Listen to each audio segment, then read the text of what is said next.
자, 이번 시간에는 묵독 파티와 이제 무교류 동호회라는 그런 강의를 하겠습니다. 자, 이제 묵독이라는 얘기는 이제 묵은 이제 침묵이라는 얘기죠. 침묵할 때. 그러니까 조용히 책만 읽는다. 말을 하지 않고라는 거고, 무교류라는 얘기는 이제 뭐 교류가 없는 동호회. 좀 이상하죠? 동호회면 뭐 교류가 서로 있어야 되는데, 그게 상식인데, 교류가 없다. 뭐 이런 거죠. 최근 젊은 사람들 사이에서 이제 이른바 이제 무교류 동호회라는 새로운 현상이 나타나고 있다고 합니다. 아까 말했다시피 동호회라는 것은 서로 교류를 하자고 하는 건데 이제 교류가 없다라는 거죠. 보통 동호회라고 하면 회원 간의 친목을 강화하기 위해서 이제 뭐 이름이랄지 뭐 나이랄지 뭐 사는 곳, 소속, 관심사 뭐 이런 것들을 개인 정보를 서로 주고받는 게 일반적이죠. 학교 동아리 같은 경우도 뭐 이름은 물론이고 뭐 사는 곳이 어디냐, 뭐 취미냐, 취미가 누구냐, 취미가 뭐냐, 뭐 친한 사람이 누구냐 이런 것들을 알려고 하는 게 상식이죠. 그런데 무교류 동호회에서는 이런 개인 정보를 전혀 요구하지 않는다고 합니다. 술자리랄지 뭐 또 어떤 뭐 같이 음식을 먹는 이런 뒤풀이 같은 것도 철저히 배제가 된다고 하네요. 오직 취미 활동 자체만 딱 즐기고 그냥 끝난다. 아는 겁니다. 자, 묵독 파티라는 독서 모임이 있는데, 묵독, 조용히 이제 책을 읽는다. 그러니까 말 그대로 조용히 이제 책을 읽는 그런 모임이라는 의미죠. 이 모임의 참가 방법은 아주 간단합니다. 일주일에 한 번, 이제 SNS에 올라오는 공지를 이제 확인을 하고요. 정해진 장소로 와서 자신이 읽고 싶은 책을 갖고 오면 그걸로 이제 다라고 합니다. 뭐, 다른 동호회처럼 와서 자기소개를 할 필요도 없고, 혹시 아는 사람이 있더라도 이제 모임이 끝날 때까지는 뭐 서로 아는 척도 안 하고 눈인사만 하는 것이 이 모임의 규칙이라고 합니다.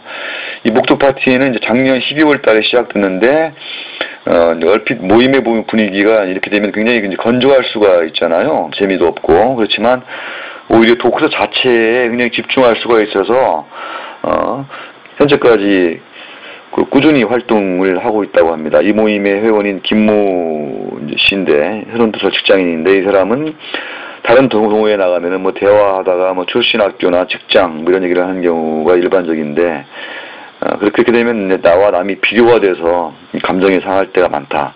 이곳은 책 읽는 데만 집중할 수 있어서 참 좋다. 이렇게 설명을 했다고 합니다.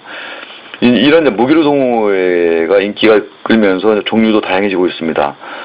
뭐 SRC 서울 같은 경우는 뭐 일주일에 2번 한강둔치를 달리는 모임인데 1시간 동안 달리는 과정에서 회원들끼리 뭐 서로 대화를 주고받는 일은 거의 없다고 합니다. 달리기가 끝나면 이제 가볍게 뭐 스트레칭 같은 운동을 하고 또 바로 해산을 하고요. 자, 이런 현상에 대해서 이제 오찬호 서강대 사회공학연구소 연구원은 이제 이런 진단을 내놨죠. 이제 고향이나 출신 학교, 뭐 직장 이런 소속감이 주는 스트레스에 지친 사람들이 사생활에서만큼은 자신이 드러나지를 않기를 바란다. 이제 무교류 동호회가 늘어나는 거라고 진단을 했죠. 우리 뭐 흔히 요즘 인기를 끌고 있는 뭐 복면가왕 같은 것도 뭐 사실 뭐 이런 차원이겠죠. 뭐 복면을 쓰고 자신을 드러내지 않기 때문에 굉장히 궁금하고 뭐 같은 맥락이라고 볼 수가 있습니다. 문화체육관광부가 지난해 발표한 국민여가 활동조사 결과에서 20대 응답자의 51.6%가 여가 활동의 목적을 개인의 즐거움이라고 이렇게 꼽았습니다. 굉장히 이제 우리나라도 서구처럼 어떤 사생활을 즐기는 단체 생활보다는 지금 이런 쪽으로 이제 점점점 우리 사회가 변하고 있다는 얘기죠. 반면에 대인관계라고 답한 20대는 6.4%에 그쳤다고 합니다. 이명진 고려대학교 사회학 교수는 또 이런 현상에 대해서 지나치게 단순한 인간관계를 추구하는 사람들이 늘어나면은 끈끈한 인간관계를 쌓기가 어렵기 때문에 사회 전체의 협력관계가 약화될 수가 있다고 지적을 했습니다. 어떤 팀워크 같은 것들 요구되는 이런 사회에서는 굉장히 이런 현상들이 좀 치명적일 수가 있겠죠. 그렇죠? 자, 여러분들은 어떤가요? 여러분들은 이런 묵독 파티와 같은 무교류 동호회에 대해서 어떤 입장을 갖고 있나요? 자, 한번 써볼까요 코너에서는 이제 이 무교류 동호회에 대해서 한번 쭉 설명을 해보고요. 이 같은 사회 현상이 이제 왜 생기고 있느냐, 그리고 이에 대한 여러분의 입장이 무엇인지를 한번 써보기 바랍니다.